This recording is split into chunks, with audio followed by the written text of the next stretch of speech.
ప్రచారం చాలా బాగా జరుగుతుంది. బాగా మాకి కాంగ్రెస్ పార్టీ ఉన్నప్పుడే ఇక్కడ డెవలప్మెంట్ వర్క్లు అయినాయి. ఇక్కడ జూబ్లీహిల్స్ కాన్స్టిట్యున్సీలో తర్వాత 10 సంవత్సరాల గ్యాప్లో బీఆర్ఎస్ ప్రభుత్వము ఒక్క పని కూడా చేయలేదు. ఇక్కడ రోడ్లు కానివ్వండి, సీసీ రోడ్లు కానివ్వండి, డ్రైనేజ్ పనులు కానివ్వండి, వాటర్ కానివ్వండి, ఈ ఫెసిలిటీస్ దాంట్లో బీఆర్ఎస్ ప్రభుత్వం ఎటువంటి డెవలప్మెంట్ చేయలేదు. ఇక్కడ మరి కాంగ్రెస్ ప్రభుత్వం వచ్చినాక ఇక్కడ ఇప్పుడు వచ్చి 1.5 సంవత్సరం అయింది. 40 కోట్లతో సీసీ రోడ్ల పనులు, మంచినీటి రిజర్వాయర్, ఎస్ఆర్ఎస్ రిజర్వాయర్ 12 కోట్లతో రిజర్వాయరు, తర్వాత వాటర్ లైన్లు, డ్రైనేజ్ లైన్లు 40 కోట్లతోని మా దగ్గర అభివృద్ధి కార్యక్రమాలు జరుగుతున్నాయి.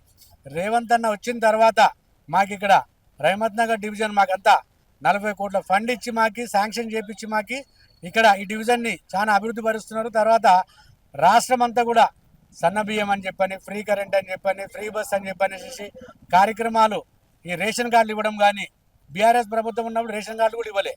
ఇప్పుడు మాకు వచ్చినంత రేషన్ కార్డులు వచ్చినాయి. మా జూబ్లీహిల్స్ కాన్స్టిట్యున్సీకి 12,000 రేషన్ కార్డులు వచ్చినాయి.